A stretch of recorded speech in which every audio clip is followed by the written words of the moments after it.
കർത്താവിന്റെ മഹത്വം. ഇന്ന് രാത്രിയിലും ദൈവസന്നിധിയിൽ നമുക്ക് ഒരുമിച്ചായിരിക്കുവാൻ ദൈവം ഒരുക്കിയ വലിയ അവസരത്തിനായിട്ട് കർത്താവിനെ നന്ദിയോടുകൂടി സ്തുതിക്കുന്നു. ദൈവവചന ചിന്തയിലേക്ക് നാം പ്രവേശിക്കുന്നതിന് മുന്നമേ നമ്മുടെ ഹൃദയത്തെ ദൈവമുൻപാകെ ഒന്ന് സമർപ്പിച്ച് ഒരു നിമിഷം നമ്മുടെ കർത്താവിനോട് പ്രാർത്ഥിക്കാം. വചനം കർത്താവ് തന്നെ നമുക്ക് വിഭാഗിച്ച് തരുവാൻ, കേൾക്കപ്പെടുന്ന വചനം നമ്മുടെ ഹൃദയത്തിൽ ആശ്വാസമായി തീരുവാൻ, സമർപ്പണത്തിന് കാരണമാകുവാൻ നമുക്ക് ദൈവത്തോട് പ്രാർത്ഥിക്കാം. പരിശുദ്ധ പിതാവേ, ഈ രാത്രി ഞങ്ങൾ കേൾക്കുവാൻ പോകുന്ന ദൈവവചന ചിന്തകളുടെ മുൻപിൽ ഞങ്ങളെ എല്ലാവരെയും സമർപ്പിക്കുന്നു. അങ്ങയുടെ ആത്മാവ് ഇന്ന് രാത്രി പ്രവർത്തിക്കണമേ. പരിശുദ്ധാത്മാവിനാൽ ഒരുക്കപ്പെട്ട ദൈവവചന ചിന്തകൾ ഞങ്ങളുടെ എല്ലാവരുടെയും ഹൃദയത്തിന് ആശ്വാസമാകുവാൻ ഞങ്ങൾ ദൈവമുൻപാകെ ഞങ്ങളെ തന്നെ സമർപ്പിക്കുന്നു.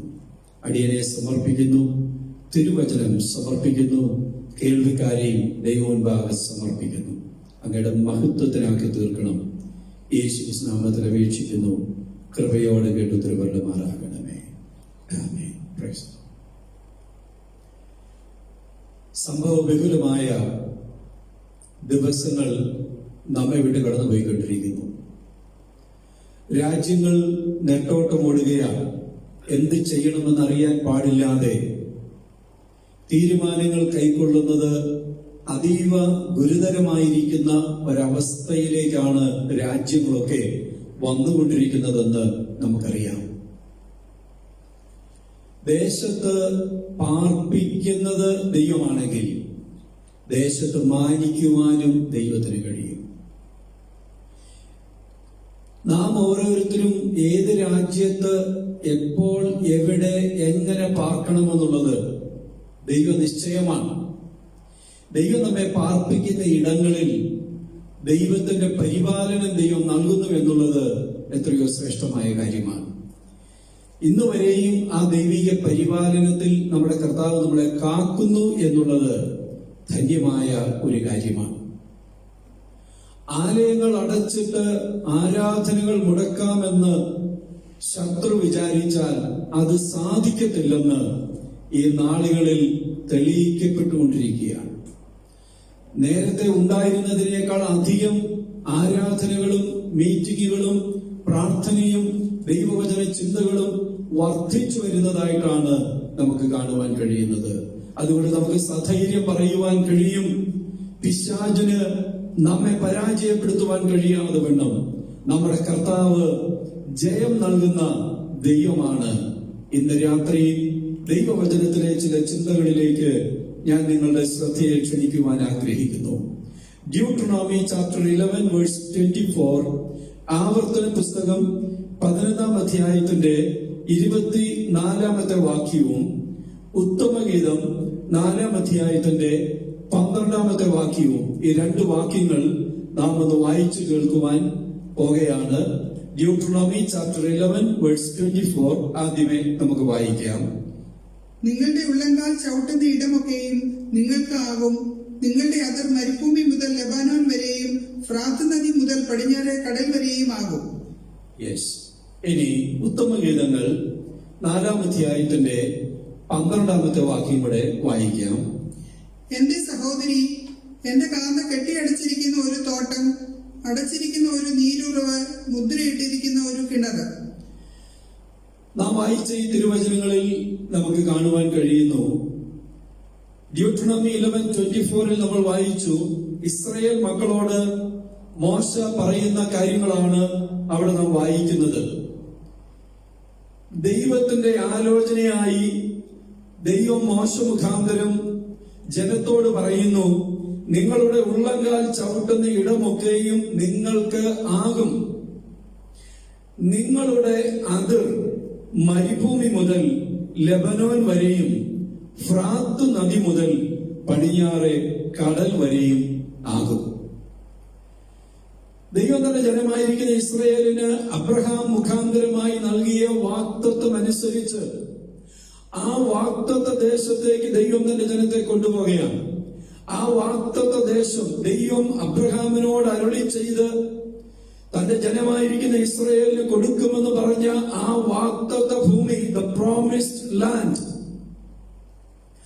ആ വാഗ്ദത്ത ഭൂമിയുടെ അതിരെങ്ങനെ ആയിരിക്കണമെന്ന് നാം ഈ വചനത്തിൽ വായിക്കുന്നു. 4 വശങ്ങളെ കുറിച്ചും പരിശുദ്ധാത്മാവ് അവിടെ രേഖപ്പെടുത്തിയിട്ടുണ്ട്. അതിന്റെ തെക്കുവശം മരുഭൂമി, വടക്കുവശം ലെബനോൻ, കിഴക്കുവശം ഫ്രാത്ത് നദി അല്ലെങ്കിൽ യൂഫ്രട്ടീസ്, പടിഞ്ഞാറ് വശം ദ മെഡിറ്ററേനിയൻ സീ എന്ന് കാണുവാനായിട്ട് സാധിക്കുന്നു. പഴയ നിയമ ഇസ്രായേലിനെ സംബന്ധിച്ചിടത്തോളം ദൈവം അവർക്ക് നൽകുന്ന വാഗ്ദത്ത ഭൂമിക്ക് അതിരുണ്ടായിരിക്കണം. ആ അതിര് തുടങ്ങുന്നത് നാം അവിടെ വായിച്ചത്, നിങ്ങളുടെ അതിർ മരുഭൂമി മുതൽ എന്ന് പറഞ്ഞാൽ അതിര് തുടങ്ങുന്നത് മരുഭൂമിയിൽ നിന്നാണ്. ദ വിൽഡർനെസ്, മരുഭൂമി. ദൈവവചനം നമ്മൾ പഠിക്കുമ്പോഴൊക്കെ മരുഭൂമി എപ്പോഴും കഷ്ടതയെ പ്രതിനിധീകരിക്കുന്നത് നമുക്ക് കാണാൻ സാധിക്കുന്നുണ്ട്. അപ്പോൾ ഒരു ദൈവവൈതലിന്റെ ക്രിസ്തീയ ജീവിതം ഇതിനോട് താരതമ്യപ്പെടുത്തി നമ്മൾ ചിന്തിക്കുമ്പോൾ ആ ക്രിസ്തീയ ജീവിതം ആരംഭിക്കുന്നത് കഷ്ടതയോടുകൂടെയാണ്.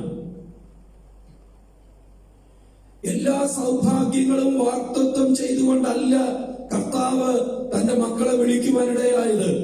ഒരുവൻ എന്നെ അനുഗമിപ്പാൻ ഇച്ഛിച്ചാൽ അവൻ സ്വയം ത്യജിക്കട്ടെ, തന്റെ ക്രൂശ് എടുത്തുകൊണ്ട് എന്നെ അനുഗമിക്കട്ടെ എന്നാണ് നമ്മുടെ കർത്താവ് ഓർപ്പിച്ചത്. കഷ്ടതയിലാണ് ഇസ്രായേൽ മക്കളുടെ അതിര് തുടങ്ങുന്നതെങ്കിൽ ഒരു ദൈവവേദന്റെ ക്രിസ്തീയ ജീവിതത്തിലും കഷ്ടത എന്ന് പറയുന്നത് ഒരവകാശമാണെന്ന് ദൈവത്തിന്റെ വചനം നമ്മളെ ഓർപ്പിക്കുന്നു. കഷ്ടത എന്ന് പറയുന്നത് ഒരു വരമാണ്, അതൊരു അവകാശമാണ്, അതൊരു ദൈവവേദന അനുഭവിച്ച് പറ്റുകയുള്ളൂ. നമ്മുടെ ക്രിസ്തീയ ജീവിതത്തിൽ എല്ലായ്പ്പോഴും കഷ്ടതകളുണ്ട്. ക്രിസ്തീയ ജീവിതത്തിന്റെ അതിര് തുടങ്ങുന്നത് മരുഭൂമിയിലാണ്. കഷ്ടതയാകുന്ന അതാണ് ആരംഭം. എന്തിനാണ് മരുഭൂമി ഇസ്രായേൽ മക്കളുടെ ജീവിതത്തിൽ ദൈവം കൊടുത്തത്? ഹോശയ പ്രവചനത്തിൽ നമ്മൾ വായിക്കുന്നു. ഹോശയ പ്രവചനം 2-ാം അധ്യായത്തിന്റെ 14-ാമത്തെ വാക്യം തിരുവചനം ഇങ്ങനെയാണ് നമ്മെ ഓർപ്പിക്കുന്നത്. ഹോശയ 2:14. അതുകൊണ്ട് ഞാൻ അവളെ വശീകരിച്ച് മരുഭൂമിയിൽ കൊണ്ടുചെന്ന് അവളോട് ഹൃദ്യമായി സംസാരിക്കും. അപ്പോൾ മരുഭൂമി എന്തിനാണ് ഒരുക്കപ്പെട്ടത്? ഞാൻ അവളെ മരുഭൂമിയിൽ കൊണ്ടുചെന്ന് ഞാൻ അവളോട് ഹൃദ്യമായി സംസാരിക്കും എന്ന് പറഞ്ഞാൽ സ്പീക്ക് ടു ഹെർ ഹാർട്ട്. അവളുടെ ഹൃദയത്തോടൊന്ന് സംസാരിക്കണമെങ്കിൽ അവളെ മരുഭൂമിയിലേക്ക് കൊണ്ടുപോകണം. ധാരാളം വചനങ്ങൾ അതിനോടുള്ള ബന്ധത്തിൽ ഓർപ്പിക്കുവാൻ സാധിക്കുമെങ്കിലും ഞാൻ അതിലേക്ക് കടക്കുന്നില്ല. മരുഭൂമിയിൽ വേണം അതിര് തുടങ്ങാൻ എന്ന് പറഞ്ഞാൽ ക്രിസ്തീയ ജീവിതം ഹൃദ്യമായ സംസാരത്തിന്റെയും ഹൃദ്യമായ ഇടപെടലുകളുടെയും ദിവസങ്ങളാണെന്നുള്ള കാര്യം നാം മറന്നുപോകരുത്. ആദ്യ മനുഷ്യനായിരിക്കുന്ന ആദമിനെ ദൈവം സൃഷ്ടിക്കുമ്പോൾ ആദാമിന്റെ ജീവിതത്തിൽ ജീവിത സഖിയായി ദൈവം ഹവയെ ഒരുക്കി കൊടുത്തെങ്കിലും എല്ലായ്പ്പോഴും അവരുടെ സഖിത്വം ദൈവത്തോടൊപ്പമായിരുന്നു എന്ന് ദൈവവചനം പഠിക്കുമ്പോൾ നമുക്ക് കാണുവാൻ കഴിയും. ദൈവത്തോട് കൂടെ നടന്ന ഭക്തന്മാരെ കാണുവാൻ സാധിക്കുന്നുണ്ട്. ദൈവമായി എപ്പോഴും സഖിത്വം പുലർത്തുന്നവരെ കാണുവാൻ കഴിയുന്നുണ്ട്. ഇന്ന് രാത്രി ഞാൻ ഓർപ്പിക്കട്ടെ, ദൈവപൈതലേ, നമ്മൾ പ്രതീക്ഷിക്കാത്ത മരുഭൂമിയാണ് ജീവിതയാത്രയിൽ നാം ആയിരിക്കുന്നതെങ്കിൽ ആ മരുഭൂമി ദൈവത്തെ സംബന്ധിച്ചിടത്തോളം നമ്മളോട് ഹൃദ്യമായി സംസാരിക്കുവാനുള്ള സമയങ്ങളാണെന്ന് ഇന്ന് രാത്രി തിരിച്ചറിഞ്ഞുകൊണ്ട് ആ മരുഭൂമിയാകുന്ന അതിരിൽ തുടങ്ങിയ ദൈവമക്കൾക്കായി ഞാൻ ദൈവത്തെ നന്ദിയോടുകൂടെ സ്തുതിക്കുന്നു. അപ്പോൾ മരുഭൂമി എന്ന് പറയുന്നത് സ്പീക്ക് ടു ദ ഹാർട്ട്, നമ്മുടെ ഹൃദയത്തോട് സംസാരിക്കുന്ന അനുഭവമാണ്. ഒരു നിമിഷം ശാന്തമായി ചിന്തിച്ചു നോക്കിയേ, നമ്മുടെ ക്രിസ്തീയ ജീവിതത്തിന്റെ ഏതെല്ലാം സന്ദർഭങ്ങളിൽ വല്ലാതെ ഭാരപ്പെട്ട് നുറുങ്ങി തകർന്ന് ഭയങ്കര ഭയങ്കരമായിരിക്കുന്ന മരുഭൂമിയുടെ അനുഭവത്തിൽ നമ്മളായിത്തീർന്ന സന്ദർഭങ്ങളിൽ നമ്മുടെ കാതുകളിൽ വന്ന് സംസാരിച്ച ദൈവശബ്ദം, നമ്മുടെ ഹൃദയത്തോട് സംസാരിച്ച ദൈവശബ്ദം, ആ ദൈവശബ്ദമല്ലേ നമ്മെ പിടിച്ചു നിർത്തുവാൻ ഇടയായി തീർന്നത്. ഏലിയാവ് പറഞ്ഞു, എനിക്കിനി ജീവിക്കണ്ട എന്ന് പറഞ്ഞ് അവൻ ഓടിപ്പോയി ഒരു മരുഭൂമിയിൽ ഒളിക്കുവാൻ ഇടയായെങ്കിലും അവിടെ ചെന്ന് ഏലിയാവിനെ തട്ടി ഉണർത്തി അവനോട് സംസാരിച്ച ദൈവസ്നേഹം എത്രയോ ഹൃദ്യമായ ഭാഷയിലാണ് ഏലിയാവിനോട് സംസാരിച്ചത്. ഏലിയാവേ, ഇവിടെ നിനക്ക് ഇരിപ്പാനുള്ളവനല്ല, നിനക്ക് ദൂരയാത്രയുണ്ട്. എത്ര ഹൃദ്യമായി ദൈവം നമ്മോട് സംസാരിക്കുന്നു. കഷ്ടതയാകുന്ന മരുഭൂമി ഹൃദ്യമായി സംസാരിക്കുന്ന ഇടമാണെന്ന് ഒന്നാമത് ഞാൻ ഓർപ്പിക്കട്ടെ. രണ്ടാമത്, എന്തിനാണ് ഈ മരുഭൂമി? യെരമ്യാ പ്രവചനം 2-ാം അധ്യായത്തിന്റെ 6-ാമത്തെ വാക്യം നാം വായിക്കുമ്പോൾ ജെറമ്യ ചാപ്റ്റർ 2:6 അവിടെ നമുക്ക് കാണുവാൻ സാധിക്കുന്ന ഒരു കാര്യമുണ്ട്. ദൈവം എന്തിനാണ് തന്റെ ജനമായിരിക്കുന്ന ഇസ്രായേലിനെ മരുഭൂമിയിൽ കൂടി നടത്തുവാൻ ഇടയായത്? ജെറമ്യ ചാപ്റ്റർ 2:6 വായിക്കാം.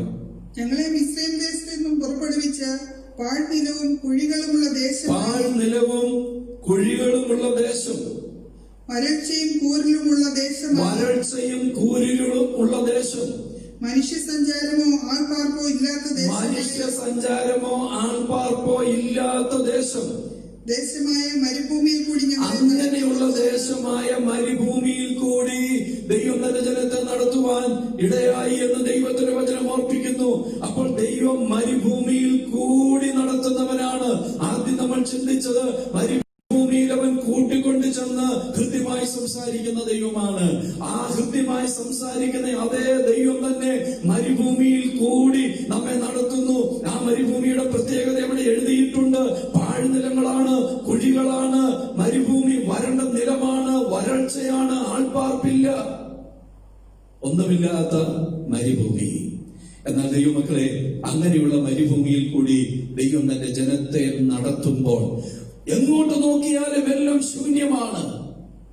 ഒരിക്കു വെള്ളം കുടിക്കുവാൻ ഒരുപക്ഷെ നമുക്ക് ഉറവകൾ കാണുവാൻ സാധിക്കുകയില്ലായിരിക്കാം, ആഹാരത്തിനൊന്നും കാണുകയില്ലായിരിക്കാം. എന്നാൽ ഈ മരുഭൂമിയിൽ കൂടി ദൈവം തന്റെ ജനത്തെ നടത്തിയപ്പോൾ ദൈവം അവരെ എത്ര ജയകരമായ രീതിയിൽ നടത്തിയെന്ന് ദൈവത്തിന്റെ വചനം നമ്മളെ ഓർപ്പിക്കുന്നു. ആ മരുഭൂമിയുടെ ഭയാനകത മനസ്സിലാക്കണമെങ്കിൽ ആവർത്തന പുസ്തകം 8-ാം അധ്യായത്തിന്റെ 15-ാമത്തെ വാക്യം കൂടെ നമുക്കൊന്ന് നോക്കാം. Deuteronomy chapter 8:15. ആ മരുഭൂമി എത്ര ഭയാനകമായിരുന്നുവെന്ന് അവിടെ കാണുവാൻ സാധിക്കുന്നുണ്ട്. വെള്ളമില്ലാത്ത വരൾച്ചയും ഉള്ള വലിയതും ഭയങ്കരവുമായ മരുഭൂമിയിൽ കൂടി നിന്നെ കൊണ്ടുവരികയും, വലിയതും ഭയങ്കരവുമായ മരുഭൂമി, പിന്നെ തീക്കൽ പാറയിൽ നിന്ന് നിനക്ക് വെള്ളം പുറപ്പെടുവിക്കുകയും നിന്നെ താഴ്ത്തി പരീക്ഷിച്ച് പിൽക്കാലത്ത് നിനക്ക് നന്മ ചെയ്യേണ്ടതിന് മരുഭൂമിയിൽ നിന്നെ നിന്റെ പിതാക്കന്മാർ അറിയാത്ത മന്ന കൊണ്ട് പോഷിപ്പിക്കുകയും ചെയ്ത. അവിടെ പരിശുദ്ധാത്മാവ് രേഖപ്പെടുത്തിയിരിക്കുന്ന ഒരു പ്രത്യേകമായ പദം ശ്രദ്ധിക്കണം. പിൽക്കാലത്ത് നിനക്ക് നന്മ ചെയ്യേണ്ടതിന് ഇന്ന് നിന്നെ മരുഭൂമിയിൽ കൂടെ ദൈവം നടത്തുന്നു. എന്നെ കേൾക്കുന്ന ദൈവമക്കളോട് ഞാൻ പറയട്ടെ, ആത്മീകമായി ഞാനും നിങ്ങളും അത് ചിന്തിക്കുമ്പോൾ ഇന്ന് നീ കടന്നു പോകുന്ന മരുഭൂമിയുടെ അനുഭവം, you are passing through the wilderness. ആ മരുഭൂമിയിൽ കൂടെ നീ ഇങ്ങനെ നടന്നു പോകുകയാണ്. എങ്ങോട്ട് നോക്കിയാലും ഒരു സാധ്യതകളും കാണുവാൻ കഴിയത്തില്ലെങ്കിലും ദൈവത്തിന്റെ വചനം ഓർപ്പിക്കുന്നു, പിൽക്കാലത്ത് നിനക്ക് നന്മ ചെയ്യേണ്ടതിന്, നിന്നെ അനുഗ്രഹിക്കേണ്ടതിന്, നിന്നെ മാനിക്കേണ്ടതിന്, നിന്നെ ദൈവം പ്രതീക്ഷിക്കുന്ന ഇടത്ത് എത്തിക്കേണ്ടതിന് വേണ്ടി ദൈവം മരുഭൂമിയിൽ കൂടി നടത്തുന്നുവെന്ന് ദൈവത്തിന്റെ വചനം നമ്മളെ ഓർപ്പിക്കുന്നു. വായിക്കേണ്ട നമ്പേഴ്സ്, സംഖ്യാപുസ്തകം 33-ാം അധ്യായത്തിന്റെ 1 മുതൽ 48 വരെയുള്ള വാക്യങ്ങൾ നമ്മൾ വായിക്കുമ്പോൾ 40 വർഷം കൊണ്ട് 42 സ്റ്റേഷനുകളിൽ കൂടെ കയറി ഇറങ്ങിയ ഇസ്രായേൽ മക്കളെ കുറിച്ചുള്ള കാര്യങ്ങൾ കാണുവാനായിട്ട് കഴിയുന്നുണ്ട്. അവിടെ 42 സ്റ്റേഷനുകൾ, അതിൽ പലതും മരുഭൂമിയാണ്. ഈ പകൽക്കാലം, ഈ രാത്രി ഞാൻ ഓർപ്പിക്കേണ്ട ദൈവത്തിന്റെ പൈതല്, ഇസ്രായേൽ മക്കളെ ദൈവം അങ്ങനെ കൊണ്ടുപോയതിന്റെ കാരണം അവരൊരിക്കൽ പോലും തിരിച്ചു പോകുവാൻ പാടില്ല. They should not turn back. അവരൊരിക്കലും പുറകോട്ട് പോകുവാൻ പാടില്ല. അവർ യുദ്ധം കാണുമ്പോൾ പേടിച്ചു പുറകോട്ട് പോകരുത്. ജീവിതത്തിൽ നേരിടുന്ന ഒരു പ്രതിസന്ധിയെ കണ്ടും ഈ ജനമേ തിരിച്ചു പോകാതിരിക്കേണ്ടതിന് ദൈവം അതുപോലെയുള്ള മരുഭൂമിയിൽ കൂടി നടത്തി. ഇന്ന് രാത്രി ഓർപ്പിക്കട്ടെ, നിന്റെ തെക്കേ അതിർത്തി എന്ന് പറയുന്നത് കഷ്ടതയാകുന്ന മരുഭൂമിയാണ്. ആ കഷ്ടതയാകുന്ന മരുഭൂമിയിൽ തുടങ്ങുന്ന അതിർത്തി, അവിടെ നിന്നാണ് ഈ യാത്ര, അവിടെ നിന്നാണ് മുൻപോട്ടുള്ള പോക്ക്. ആ കഷ്ടതയാകുന്ന അതിർത്തിയിലൂടെ, ആ മരുഭൂമിയിലൂടെ സഞ്ചരിച്ച് പോകുന്ന ദൈവത്തിന്റെ പൈതൽ, ഒരുപാട് കാര്യങ്ങൾ നമുക്ക് കാണുവാൻ കഴിയുമെങ്കിലും രണ്ട് അതിപ്രധാനമായ കാര്യമാണ് ഞാൻ ഓർപ്പിച്ചത്. ഒന്ന്, മരുഭൂമി എന്ന് പറയുന്നത് ഹൃദ്യമായ സംസാരത്തിന് വേണ്ടിയുള്ളത്. രണ്ടാമത്, മരുഭൂമി എന്ന് പറയുന്നത് നമ്മെ ഉറപ്പിക്കുന്നതിന് വേണ്ടി, നമ്മെ ഒരിക്കൽ പോലും പുറകോട്ട് പോകുവാൻ കഴിയാത്തതുപോലെ നമ്മെ കർത്താവിലും കർത്താവിന്റെ വചനത്തിലും അവന്റെ വാഗ്ദത്തത്തിലും ഉറപ്പിക്കുന്നതിന് വേണ്ടി മരുഭൂമിയിൽ കൂടി അവൻ കൊണ്ടുപോകുന്നു. പിൽക്കാലത്ത് വരുവാൻ പോകുന്ന നന്മകൾക്ക് വേണ്ടിയാണ് ആ മരുഭൂമിയിൽ കൂടെ ദൈവം തന്റെ ജനത്തെ നടത്തുവാനിടയായത്.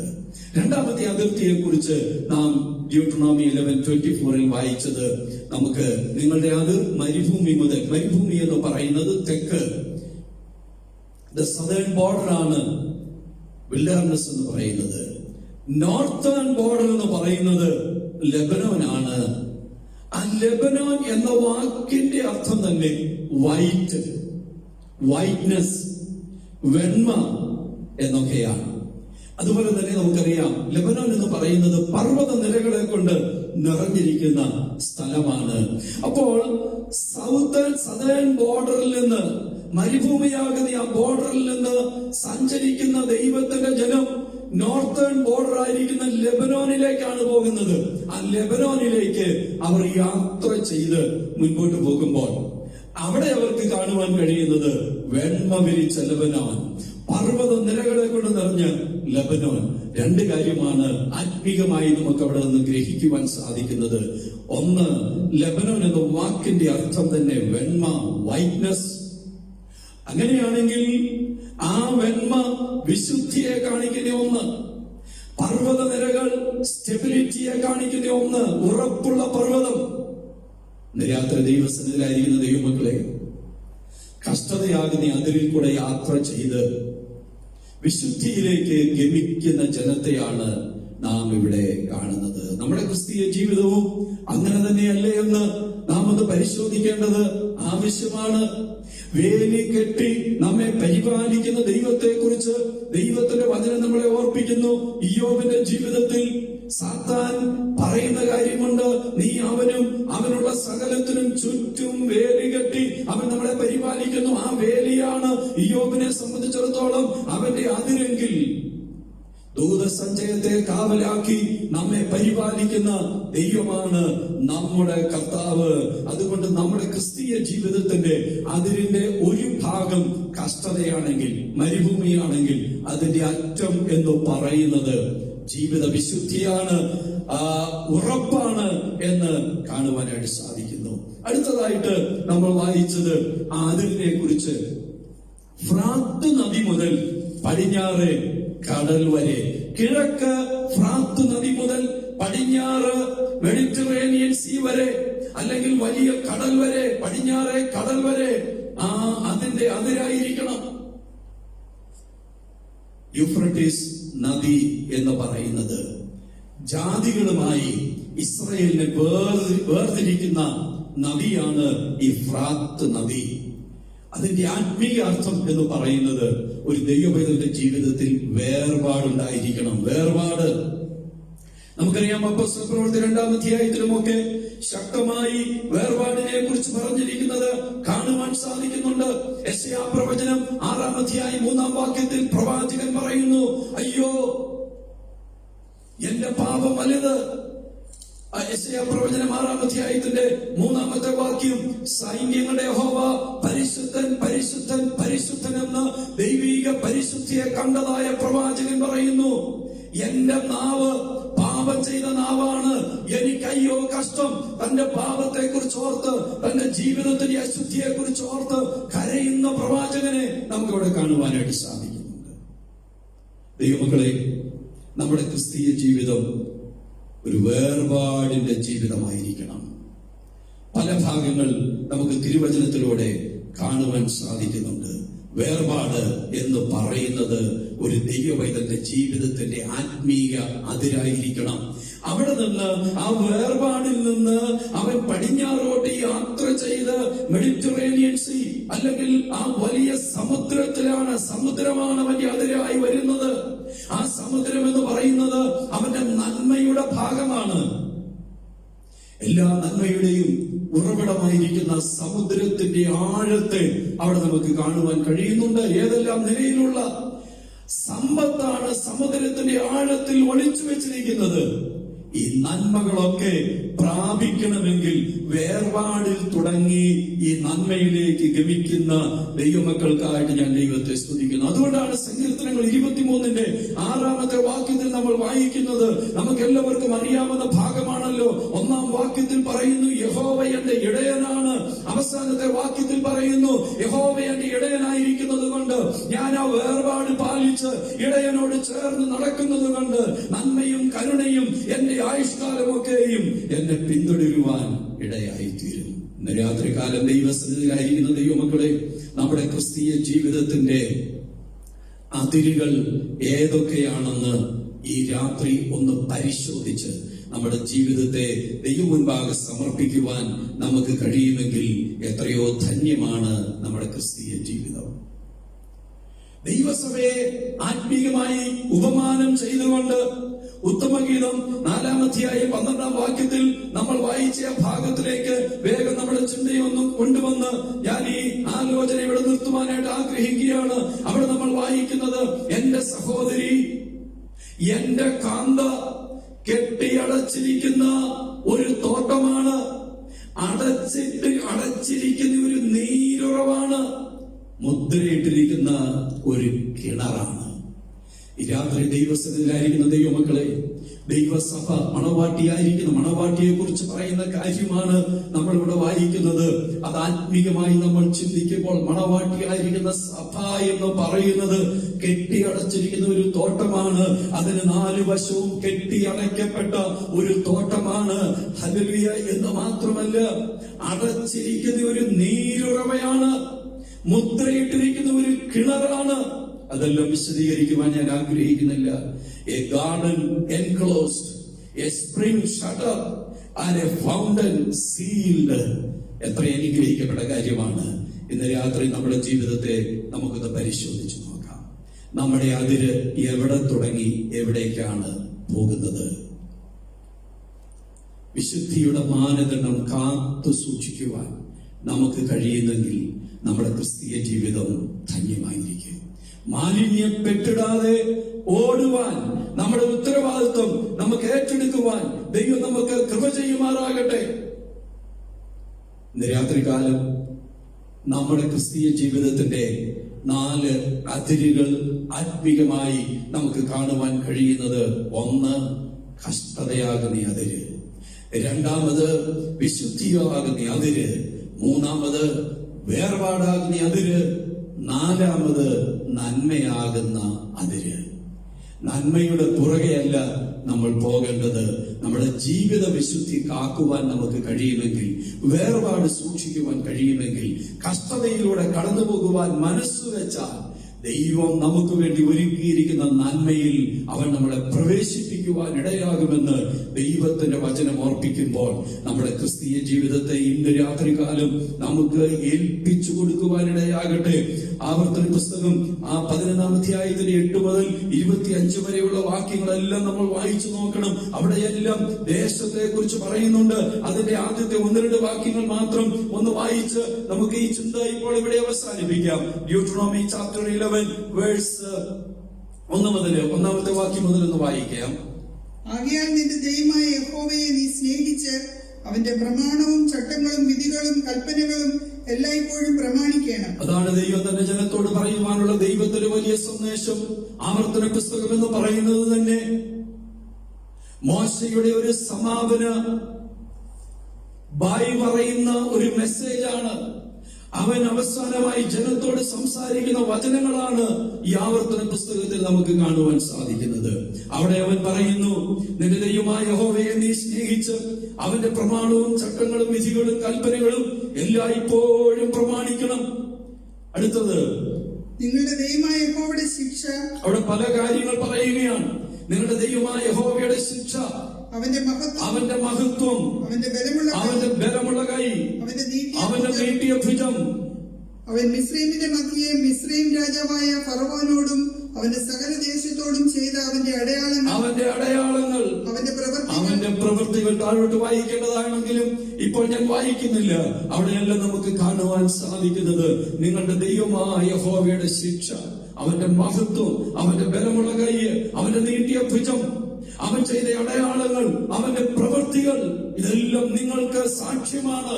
ഇതെല്ലാം കണ്ടും കേട്ടുമാണ് നിങ്ങൾ ഇവിടെ വരെയും വരുവാനിടയായത് എന്ന് മോശയെ ഓർപ്പിച്ചിട്ട് ജനത്തോട് പറയുന്നു, നിങ്ങളുടെ ദൈവമായ യഹോവയെ നിങ്ങൾ പൂർണ്ണ ഹൃദയത്തോടെ അനുസരിച്ച് അവന്റെ കൽപ്പനകളും ചട്ടങ്ങളും വിധികളും എല്ലാം ഇപ്പോഴും പ്രമാണിച്ചുകൊണ്ട് വിജയകരമായൊരു ജീവിതം നയിക്കുവാൻ നിങ്ങൾ നിങ്ങളെ തന്നെ ഏൽപ്പിച്ചു കൊടുത്താൽ നിങ്ങൾക്ക് ഒരുക്കിയിരിക്കുന്ന വാഗ്ദത്ത ഭൂമിയിൽ നിങ്ങൾ ധന്യരാകുമെന്ന് പറഞ്ഞ് മോശ ജനത്തെ പ്രാർത്ഥിച്ച് ഉറപ്പിക്കുന്നത്, വചനം കൊണ്ട് ഉറപ്പിക്കുന്നത് നമുക്ക് ഇവിടെ കാണുവാൻ സാധിക്കുന്നു.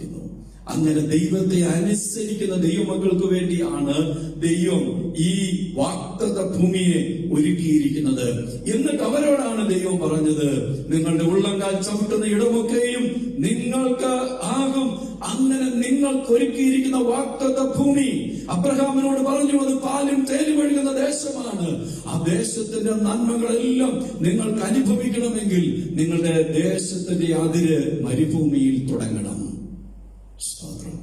ഇന്ന് രാത്രി നമ്മുടെ ഹൃദയത്തെ ദൈവമുൻപാകെ സമർപ്പിച്ചുകൊണ്ട് നമുക്ക് നമ്മോട് തന്നെ ഒന്ന് ചോദിക്കാം, എന്റെ ക്രിസ്തീയ ജീവിതത്തിന്റെ അതിര് ഏതാണ്? കഷ്ടതയാകുന്ന അതിര് ഉൾക്കൊള്ളാൻ പറ്റുന്നുണ്ടോ? അത് ഉൾക്കൊണ്ടെങ്കിൽ മാത്രമേ ആ മരുഭൂമിയിൽ കൂടെ മാത്രമേ നമുക്കൊരു യാത്രയുള്ളൂ എന്ന് നാം തിരിച്ചറിയണം. മരുഭൂമി എന്ന് പറയുന്നത് വേദപുസ്തകം മുഴുവനും നിറഞ്ഞു നിൽക്കുന്ന ഒരു സംഭവമാണ്, യാഥാർത്ഥ്യമാണ്. നമ്മുടെ കർത്താവ് മരുഭൂമിയിലേക്ക് പോയത് നമുക്കറിയാം. മൗണ്ട് ഓഫ് ട്രാൻസ്ഫിഗറേഷൻ ഏറ്റവും പ്രധാനപ്പെട്ട ഒരു മൗണ്ടാണ്, നമുക്കറിയാം. അവിടെ എന്തെല്ലാം കാര്യങ്ങളാണ് സംഭവിച്ചത്. വേദപുസ്തകം പഠിക്കുമ്പോൾ ഓരോ പർവ്വതങ്ങളിലും ദൈവത്തിന്റെ പ്രത്യക്ഷത ഇറങ്ങി വന്നത് നമുക്ക് വ്യക്തമായിട്ട് കാണാം. പഴയ നിയമത്തെ സംബന്ധിച്ചിടത്തോളം മൗണ്ട് സിനായി എന്ന് പറയുന്നത് ദൈവം ന്യായപ്രമാണം കൊടുത്ത പർവ്വതമാണെങ്കിൽ, മൗണ്ട് സയോൻ എന്ന് പറയുന്നത് ദൈവത്തിന്റെ ആലയമുള്ള പർവ്വതമാണ്. ഏതെല്ലാം പർവ്വതങ്ങൾ! ഇന്ന് രാത്രികാലം എന്നെ കേൾക്കുന്ന ദൈവത്തിന്റെ പൈതലെ, മരുഭൂമി എന്ന് പറയുന്നത് നിന്റെ ജീവിതത്തിന്റെ അവസാനമല്ല, അതൊരാരംഭമാണ്. അവിടെ നിന്ന് നീ പോകുന്നത് മൗണ്ടൻ പ്ലേസുകളിലേക്കാണ്, ഉന്നതങ്ങളിലേക്കാണ്, ഉയർച്ചയിലേക്കാണ്. ഈ രാത്രി നമ്മുടെ കണ്ണുകളെ നമുക്ക് ദൈവസന്നിധിയിൽ അടയ്ക്കാം. നമ്മുടെ ജീവിത വിശുദ്ധി കാക്കുവാൻ, വേർപാട് പാലിക്കുവാൻ നമുക്കിടയാകുന്നുവെങ്കിൽ നമ്മുടെ ജീവിതം ധന്യമായി തീരും. പരിശുദ്ധ പിതാവേ, ഇന്ന് രാത്രികാലം അവിടുത്തെ തിരുവചനത്തിന് മുൻപിൽ ഞങ്ങളെ എല്ലാവരെയും സമർപ്പിക്കുന്നു. കഷ്ടതയാകുന്ന മരുഭൂമി ഞങ്ങളാരും ഇഷ്ടപ്പെടാത്ത ഒന്നാണെങ്കിലും ആ കഷ്ടതയാകുന്ന മരുഭൂമിയിൽ കൂടെയാണല്ലോ കർത്താവ് ഞങ്ങളെ കൂട്ടിക്കൊണ്ടുപോയി ഞങ്ങളോട് ഹൃദ്യമായി സംസാരിക്കുന്നത്. ഞങ്ങൾക്ക് വേണ്ടി ഒരുക്കിയിരിക്കുന്ന നന്മയിൽ ഞങ്ങളെ പ്രവേശിപ്പിക്കുന്നതിന് വേണ്ടി, ഞങ്ങൾക്ക് തരുവാനിരിക്കുന്ന ദൈവികമായ അനുഗ്രഹങ്ങളിൽ ഞങ്ങളെ പ്രവേശിപ്പിക്കുന്നതിന് വേണ്ടി ഈ മരുഭൂമിയിൽ കൂടെയാണല്ലോ ഞങ്ങളെ കർത്താവ് കൂട്ടിക്കൊണ്ടുപോകുന്നത്. അതുകൊണ്ട് ഞങ്ങളുടെ ജീവിതത്തിന്റെ അതിര് മരുഭൂമിയിൽ തുടങ്ങിയാലും മനസ്സുകൊണ്ട് പോലും ഭാരപ്പെടാതെ ആ മരുഭൂമിയെ സന്തോഷത്തോടെ ഏറ്റെടുക്കുവാൻ കഴിയുമെങ്കിൽ ആ കഷ്ടത ഞങ്ങളുടെ ജീവിതത്തിൽ നന്മയിൽ നിന്ന് നന്മയിലേക്ക് ഞങ്ങളെ കൊണ്ടുപോകുമെന്ന് ദൈവത്തിന്റെ വചനം ഞങ്ങളെ ഓർപ്പിക്കുന്നു. ഇന്ന് രാത്രികാലം കർത്താവേ, ആ കഷ്ടതയാകുന്ന മരുഭൂമിയിലൂടെ ഞങ്ങൾ സഞ്ചരിക്കുമ്പോൾ ഞങ്ങളുടെ ജീവിതത്തിൽ വിശുദ്ധി കാത്തുകൊണ്ട് ഉറപ്പുള്ള ക്രിസ്തീയ ജീവിതം കാഴ്ചവെച്ചുകൊണ്ട് വേർപാടിന്റെ അനുഭവത്തിലൂടെ നന്മയിലേക്ക് പ്രവേശിപ്പാൻ ഞങ്ങൾക്ക് എല്ലാവർക്കും അവിടുന്ന് കൃപ ചെയ്യുമാറാകണമേ. എന്റെ ദൈവമായ കർത്താവേ, വേർപാടില്ലാത്ത ഒരു നന്മയ്ക്കും ഞങ്ങൾ കൂട്ടാളികളാകുവാനിടയാകാതെ ഞങ്ങൾക്ക് ലഭിക്കുന്ന എല്ലാ നന്മകളും ആ ക്രിസ്തീയ വേർപാട് അനുഷ്ഠിച്ചുകൊണ്ട് മാത്രമായിരിക്കാൻ കർത്താവ് ഞങ്ങൾക്ക് എല്ലാവർക്കും ഇടയാക്കണമെന്ന് പ്രാർത്ഥിക്കുന്നു. ഞങ്ങളെ ചേർക്കുവാൻ ഞങ്ങൾക്ക് വേണ്ടി സ്വർഗീയ ഭവനം ഒരുക്കുന്ന കർത്താവ് എത്രയും വേഗം വരുമെന്നുള്ള വലിയ പ്രത്യാശയ്ക്കായി ഞങ്ങൾ നന്ദിയോടുകൂടി ദൈവത്തെ സ്തുതിക്കുന്നു. വാഗ്ദത്തം ചെയ്ത ദൈവം ഇസ്രായേൽ മക്കൾക്ക് വാഗ്ദത്തം ചെയ്ത കനാൻ ദേശത്ത് അവരെ കൊണ്ടുവന്ന് പാർപ്പിച്ച് അവർക്ക് അതിരുകളെല്ലാം നിശ്ചയിച്ചു കൊടുത്ത് അവരെ അവിടെ പാർപ്പിച്ച് ശത്രുവിൽ നിന്ന് രക്ഷിച്ച് ഇന്നുവരെയും നിർത്തിയിരിക്കുന്നുവെങ്കിൽ പുതിയ നിയമ ഇസ്രായേലായിരിക്കുന്ന ദൈവസഭയെ എന്റെ കർത്താവ് എത്രയും വേഗം ചേർത്ത് കർത്താവ് തന്നെ ഞങ്ങൾക്ക് വേണ്ടി ഒരുക്കുന്ന ഇടത്ത് ഞങ്ങളെ കൊണ്ടുപോയി പാർപ്പിക്കുമെന്നുള്ള ആ വലിയ ഉറപ്പ് ഞങ്ങളുടെ ജീവിതത്തിൽ പ്രാപിച്ച് ഞങ്ങളുടെ ക്രിസ്തീയ ജീവിതം ഭയത്തോടെ കഴിക്കുവാൻ, പ്രവാസകാലം ഭയത്തോടെ കഴിക്കുവാൻ, വിശുദ്ധിയോടെ ജീവിക്കുവാൻ, വേർപാടോടെ നിലനിൽക്കുവാൻ കർത്താവ് ഞങ്ങൾക്ക് എല്ലാവർക്കും കൃപ ചെയ്യുമാറാകണമേ. എന്റെ ദൈവമായ കർത്താവേ, ഈ ലോക്ക്ഡൌൺ പീരീഡുകളിൽ പലരും ഭവനങ്ങളിലൊക്കെ ആയിരിക്കുന്ന സന്ദർഭങ്ങളുണ്ട്. അങ്ങനെയുള്ള സന്ദർഭങ്ങളിലൊക്കെ കർത്താവിനോടുള്ള സഹിത്വത്തിൽ ജീവിക്കുവാൻ, ആ കൂട്ടായ്മയിൽ ജീവിക്കുവാൻ, ആ ഹൃദ്യമായ സംസാരം കേട്ടുകൊണ്ട് ആ ഹൃദ്യമായ ഇടപെടലുകൾ അനുഭവിച്ചുകൊണ്ട് ജീവിക്കുവാൻ ഞങ്ങൾക്ക് എല്ലാവർക്കും അവിടുന്ന് കൃപ ചെയ്യണമെന്ന് ഞങ്ങൾ ദൈവത്തോട് പ്രാർത്ഥിക്കുന്നു. എന്റെ ദൈവമേ, ഞങ്ങളെ ചേർക്കുവാൻ അങ്ങയുടെ വരവ് എത്രയും വേഗം ആകുമെന്നുള്ള വലിയ പ്രതീക്ഷ ഞങ്ങളുടെ ഹൃദയത്തെ ഉറപ്പിക്കുവാനിടയാകണമേ. സംഭവങ്ങൾ അത് ഞങ്ങളെ വിളിച്ചറിയിക്കുമ്പോൾ ഞങ്ങളുടെ ജീവിതം കാക്കുവാൻ ഞങ്ങൾക്ക് അവിടുന്ന് കൃപ തരണം. ദൈവമേ, അങ്ങയുടെ രാജ്യത്തിന് കൊള്ളാത്ത ഏതെങ്കിലും പ്രവൃത്തികൾ ഞങ്ങളുടെ ജീവിതത്തിലുണ്ടെങ്കിൽ ഇന്ന് രാത്രി തന്നെ ആ പ്രവൃത്തികളെ ഉരിഞ്ഞു കളയുവാൻ, അവയെ ഉപേക്ഷിപ്പാൻ കർത്താവ് ഞങ്ങൾക്ക് കൃപ തരണമെന്ന് ഞങ്ങൾ ദൈവത്തോട് പ്രാർത്ഥിക്കുന്നു. ശുദ്ധയും നിഷ്കളങ്കയുമായിരിക്കുന്ന ഒരു സഭയ്ക്ക് വേണ്ടി, കെട്ടിയടയ്ക്കപ്പെട്ടിരിക്കുന്ന കാന്തയ്ക്ക് വേണ്ടി എന്റെ കർത്താവ് എത്രയും വേഗം വരുമെന്നുള്ളത് കൊണ്ട് വിശുദ്ധിയോടെ ജീവിപ്പാൻ കൃപ തരുമാറാകണം. മഹത്വത്തിന് വേണ്ടി എന്റെ മാക്കി തീർക്കണം. യേശു ക്രിസ്തു വലിയൊരു നാമത്തിൽ വിനയമായിട്ട് അപേക്ഷിക്കുന്നത് കൃപയോടെ കെട്ടുത്തരവരണമാറാകണമേ. ആമേൻ, ആമേൻ. God bless you all. Hallelujah.